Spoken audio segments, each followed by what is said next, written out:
Hello everyone, welcome to CSI NET Adda. मैं हूं Ashita ma'am, आपकी लाइफ साइंस एजुकेटर। तो स्टूडेंट्स, जैसे कि नया साल आ चुका है, आप लोगों को इसी के साथ साथ टेंशन भी हो रहा होगा कि अब हमारा एग्जाम और नज़दीक आ चुका है और इस वक्त हमारी स्ट्रैटेजी किस तरीके की रहनी चाहिए। यानी कि जो 50 डेज की स्ट्रैटेजी है, अगर हम लोग लगभग एक एस्टिमेट बना के चले तो 50 डेज की स्ट्रैटेजी स्टूडेंट्स हमारे पास एक स्ट्रॉन्ग होना चाहिए, तभी जाके आप सिलेक्शन जो है स्टूडेंट्स वो निकाल पाएंगे या फिर कहीं ना कहीं रैंक के नजदीक पहुंच पाएंगे। तो वो स्ट्रैटेजी किस तरीके से रहनी चाहिए, उस चीज पे जरा हम लोग फोकस करते हैं। यहाँ मैं मेजरली उन बच्चों के बारे में बात कर रही हूँ जो फुल सिलेबस कवर नहीं करना चाहते हैं और कुछ लिमिटेड सिलेबस से ही सिलेक्शन निकालना चाहते हैं। तो चलिए देखते हैं स्टूडेंट्स। तो यहाँ पे अगर आप जैसे कि देख सकते हो, तो आपके पास सबसे पहला तरीका तो ये है कि आपको कितनी यूनिट्स टारगेट करनी है। क्या आप सिर्फ 8 यूनिट टारगेट करना चाहते हो या फिर 10 यूनिट्स? तो यहाँ पे स्टूडेंट्स बात आती है कि तुमने पहले कितनी यूनिट्स पर काम कर चुके हो। अगर तुम बिल्कुल एकदम नए तरीके से तैयारी कर चाहते हो, मास्टर्स के एंड में हो, है ना, और चाहते हो कि ठीक है हम कम से कम 8 यूनिट टारगेट कर सकते हैं, तो ठीक है 8 यूनिट के साथ चलना। बट अगर मान लो कि तुमने पहले से कभी तैयारी कर रखी है and you are confident with your 10 units, then definitely you can go with 10 units. ठीक है, अब जरा यहाँ पर देख लेते हैं कि वो 8 यूनिट कौन सी आप रख सकते हैं स्टूडेंट्स। जैसे कि यूनिट 1, जैसे कि हमें पहले से ही पता है जो स्टार्टिंग की यूनिट्स होती है वो फंडामेंटल होती हैं, और एक आखिरी वाली यूनिट जो रहती है स्टूडेंट्स वो हमारी इंपॉर्टेंट रहती है टेक्निक्स की। पर अगर आप 8 यूनिट को टारगेट कर रहे हो तो एंड वाली यूनिट कहीं ना कहीं तुम थोड़ा सा उसमें रिलैक्स ले सकते हो। क्यों? क्योंकि वो बहुत टाइम कंज्यूमिंग है, उसको समझना पड़ता है। तो अभी के लिए तुम उन यूनिट्स को टारगेट कर लो जिससे तुम मार्क्स निकाल सकते हो, जैसे यूनिट 1, 3, 4, 5। ठीक है, यहाँ 6 और 7 प्लांट और एनिमल में आपको चॉइस दी गई है। देखो, अगर मैं बताऊं स्टूडेंट्स लिटरली, तो कहीं ना कहीं प्लांट में मार्क्स निकालना आसान होता है, तो you can definitely go with 6 unit. But अगर आप जूलॉजी के एस्पिरेंट्स हैं या फिर आपने एनिमल पहले भी पढ़ा है, तो मेरा रिकमेंडेशन होगा कि आप प्लीज इसमें एक तो हार्मोन वाला चैप्टर और जो ब्लड सर्कुलेशन वाला चैप्टर है ये एक बार जरूर गो थ्रू कर लीजिए, अगर आप स्टिल 7th वाले यूनिट को फिर भी थोड़ा बहुत कंसिडर करना चाहते हो तो। 8 यूनिट, 10 एंड 11, तो ये आपकी कुछ बेसिक यूनिट्स हो गई जो कि आपको टारगेट करनी होगी अगर आप सिर्फ 8 यूनिट लेके सिलेक्शन लेना चाहते हो तो। बट अगर आपको लगता है कि हम 10 यूनिट कर सकते हैं और इससे भी हम अच्छा सिलेक्शन और प्लस रैंक भी निकाल सकते हैं, तो वो यूनिट्स स्टूडेंट्स आपके सामने कुछ इस तरीके से मौजूद है, जिसमें कि तुम देख सकते हो कि यूनिट 13 जो है स्टूडेंट्स मैंने ऐड कर दी है। और यूनिट 13 कहीं ना कहीं बहुत इंपॉर्टेंट है, क्योंकि तुम्हें पता है कि अब जो रिसेंट 2020 के बाद जो भी हमारे पास क्वेश्चंस आ रहे हैं उसमें टेक्निक्स के क्वेश्चंस जो हैं स्टूडेंट्स हमें मेजॉरिटी में देखने को मिल रहे हैं। इसी के साथ अगर तुम देखोगे स्टूडेंट्स, तो यहाँ पर मैंने एक और तुम्हारी यूनिट जो है वो ऐड करी है। ठीक है, तो यानी कि स्टूडेंट्स अगर हम बात करें तो total 1 unit, 2nd, 3rd, 4th, 5th, 6th and 7th, again you have the option 8th unit, 10th and 11th and 13th। तो इस तरीके से स्टूडेंट्स ये हमने आपके सामने टोटल यूनिट्स जो है वो रखी है। ठीक है ना, क्लियर हो गया ना? ठीक है, चलिए अब यहाँ पर स्टूडेंट्स हम लोग जरा देखते हैं कि हमारी 50 डेज की प्लानिंग क्या होनी चाहिए।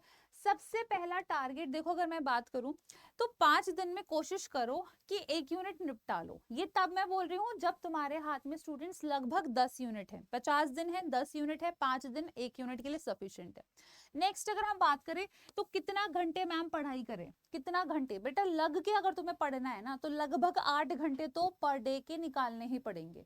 8 घंटे, क्योंकि अब तुम्हारे पास 6 महीने नहीं है बच्चे, या तुम्हारे पास 3 महीने नहीं है, तुम्हारे पास सिर्फ 50 दिन मौजूद है, और उस 50 दिन में कैसे सिलेक्शन निकालना है, तो पढ़ाई तो तुम्हें 8 घंटे की करनी ही पड़ेगी। नेक्स्ट अगर हम बात करें स्टूडेंट्स, तो देखो तुम एक और तरीका ये कर सकते हो कि मान लो कि भाई अगर हम 1 यूनिट को ही 5 दिन तक लगातार पढ़ते रहेंगे, हो सकता है तुम बोर हो जाओ या तुम्हारा दिमाग ना लगे, तो बेटर है बच्चे कि तुम पर डे के हिसाब से ना 2 यूनिट्स को साइमल्टेनियसली लेके चल सकते हो। एक ऑप्शन ये है, अगर तुम्हें लगता है कि नहीं हम कंफ्यूज हो जाते हैं, तो तुम 5 दिन तक 1 यूनिट को कर लो। ठीक है, चलिए अगर हम लेके चले कि तुम पर डे 2 यूनिट को साथ में लेके चल रहे हो स्टूडेंट्स, तो कहीं ना कहीं तुम्हारे पास फिर टोटल 10 डेज का एस्टिमेट आ जाएगा, क्योंकि तुम अब 2 यूनिट्स को कंबाइन करके चल रहे हो। अब जैसे कि मान लो स्टूडेंट्स कि मैंने यूनिट 1 को टारगेट कर लिया और यूनिट 6 को टारगेट कर लिया, दोनों ही बिल्कुल कॉन्ट्रास्टिंग यूनिट है, तो कहीं ना कहीं तुम्हारा इंटरेस्ट जो है स्टूडेंट्स पढ़ने में वो बना रहेगा। कैसे एस्टिमेट करना है आवर्स के हिसाब से, अगर हम बात करें, ये एक मैंने रफली आप लोग के लिए बनाया है कि यार 2 घंटे हम थ्योरी पे अच्छे से ध्यान देंगे, एकदम डेप्थ में अच्छे से पढ़ेंगे। साथ ही में स्टूडेंट्स 2 घंटे जो है हम PYQs भी पढ़ेंगे। अब PYQs जो है स्टूडेंट्स वो ऐसे मत करना कि 2 घंटे में सिर्फ एक ही तरह के क्वेश्चंस कर रहे हो, थोड़े से उसमें वैरायटी ढूंढने की कोशिश करना। सिमिलरली अगर मैंने दूसरी यूनिट टारगेट करी है तो इसी तरीके से स्टूडेंट्स मैंने यहाँ पर भी आपको एक आर का एस्टिमेशन दे दिया है। देखो यहाँ पे आर्स जो है स्टूडेंट्स ये वेरी कर सकते हैं डिपेंडिंग अपॉन कि आपका कंसंट्रेशन कितना स्ट्रांग है और साथ ही में आपने पहले से कितना पढ़ रखा है। हो सकता है किसी बच्चे को ज्यादा टाइम लगे, हो सकता है किसी बच्चे को कम टाइम लगे, so it's just a rough idea. Alright, next अगर हम बात करें स्टूडेंट्स, तो जब भी तुम जो भी यूनिट को टारगेट कर रहे हो, मान लो बायोकेमिस्ट्री में मेटाबॉलिज्म पढ़ रहे हो, एंजाइम काइनेमेटिक्स पढ़ रहे हो, तो बच्चे शॉर्ट नोट्स बनाना जरूर ध्यान रखना। एक छोटी छोटी जो लिस्ट होते हैं स्टूडेंट्स वो बनाते रखना, और साथ ही में स्टूडेंट्स क्या बनाना है, आपको माइंड मैप भी अपना तैयार करके रखना है। इसके बाद अगर हम लोग बात करें स्टूडेंट्स, तो आपके पास एक और चीज मौजूद होनी चाहिए, ये है कि अगर आप अगले दिन शिफ्ट कर रहे हो, ठीक है, तो यहाँ पर स्टूडेंट्स अगले दिन में तुम्हें इन दोनों यूनिट्स का रिवीजन जरूर करना है जो तुमने एक दिन पहले पढ़ा है, ठीक है ना। तो यहाँ पे रिवीजन किस तरीके से करेंगे, आप PYQ से करेंगे, और ऐसे PYQ से करेंगे जो आप पहले से सॉल्व नहीं कर चुके हैं, या फिर कुछ न्यू क्वेश्चंस कर सकते हो, या फिर यूट्यूब की मदद ले सकते हो स्टूडेंट्स। पर यहाँ पर रिवीजन करना बहुत जरूरी है, नहीं तो तुम चीजों को भूल जाओगे। इसी के साथ अगर मैं बात करूं स्टूडेंट्स, तो यहाँ पर अगर हम लोग 2 यूनिट्स पर डे, जैसे कि मैंने आपको पहले भी बताया था, अगर हम टारगेट लेके चल रहे हैं तो 10 दिन में स्टूडेंट्स मैं लगभग आपकी 2 यूनिट्स को टारगेट कर रही हूँ। अब यहाँ पर हमने फॉर एन एग्जाम्पल कुछ यूनिट्स के कॉम्बिनेशंस लिख दिए हैं, आपको जो सूटेबल लग रहा है आप उसको फॉलो कर सकते हो। नेक्स्ट 10 डेज में बच्चे मैंने 2 यूनिट और टारगेट करी है, पर जब मैं इन 2 यूनिट्स पर पहुंच गई हूँ तो मेरे पास ऑलरेडी 2 यूनिट्स यानी कि यूनिट 1 और 6 ऑलरेडी प्रिपेयर्ड है। इस कंडीशन में क्या करना है, आप 2nd और 8 तो पढ़ना शुरू कर दोगे उन 10 दिन में, पर हर दिन 1 से 1.5 घंटा या 2 घंटा स्टूडेंट्स इन यूनिट के लिए भी निकालोगे, ताकि आप इनको भी रिवाइज करते रहो।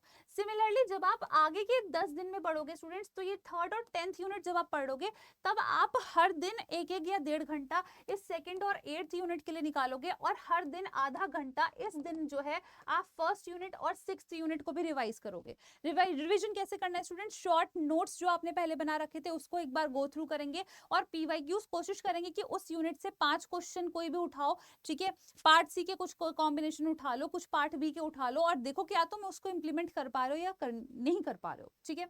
सिमिलरली स्टूडेंट्स तुम्हें यहाँ पर आते आते जब हम आखिरी के 10 दिनों में बात करेंगे, तो बच्चे यहाँ पे ना 8 घंटे वाला कॉन्सेप्ट नहीं चलेगा। हो सकता है कि यहाँ पे स्टूडेंट्स तुम्हें 10 दिन जो है, या मतलब 10 घंटे जो है स्टूडेंट्स वो डिवोट करने पड़े आखिरी के 10 दिनों में, हो सकता है, क्योंकि यहाँ पर स्टूडेंट्स तुम्हें सिर्फ ये 2 लास्ट की यूनिट्स को टारगेट नहीं करना, तुम्हें इनको भी रिवाइज करते हुए चलना है, इनको भी थोड़ा थोड़ा टाइम देना है। तो तुम ये सोचो स्टूडेंट्स, जब तुम हर दिन आधा 1-1 घंटा रिवाइज करोगे, तो ये ऊपर की 2 यूनिट यहाँ तक स्टूडेंट्स तुम्हारे एकदम पक्का हो जाएंगी, और कहीं ना कहीं स्टूडेंट्स तुम अपने सिलेक्शन के और नजदीक पहुंच जाओगे।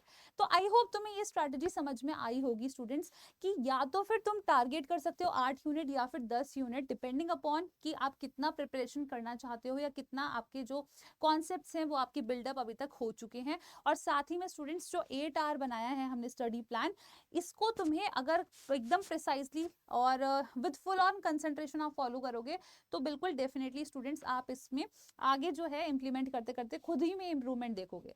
अब ये 8 आवर्स जो है स्टूडेंट्स तुम्हें किस तरीके से डिस्ट्रीब्यूट करने हैं, ये बिल्कुल आप पे डिपेंड करता है कि मॉर्निंग के 2 आवर्स सूटेबल हैं या इवनिंग के 2 आवर्स सूटेबल हैं, कितनी देर का ब्रेक लेना है, it all depends upon you. यानी कि हर एक बच्चा जो है स्टूडेंट्स आपको पता है अलग होता है, और हर एक बच्चे की जो समझने की क्षमता होती है वो भी अलग होती है। तो कहीं ना कहीं स्टूडेंट्स अगर आप ये स्ट्रैटेजी फॉलो करोगे, तो बच्चे कहीं ना कहीं आप 10 से 8 यूनिट अगर प्रिपेयर कर लेते हो, हाँ जी, 8 से 10 यूनिट में भी आप सिलेक्शन निकाल सकते हैं। तो इन यूनिट्स पर ध्यान देंगे, रिविजन स्ट्रैटेजी समझेंगे, बस कंसिस्टेंसी पर ध्यान रखना है स्टूडेंट्स। यहाँ पर और कोई मंत्र नहीं है। 50 दिन में if you are consistent with this kind of the plan, definitely JRF will be in your hands. Alright students, thank you for watching this video. इस तरीके के सेशंस के लिए ही स्टूडेंट्स क्या करना है, आपको CSI नेट अड्डा को सब्सक्राइब करके रखना है, और साथ में बेल नोटिफिकेशन आइकन को भी ऑन करके रखना है। Thank you so much students.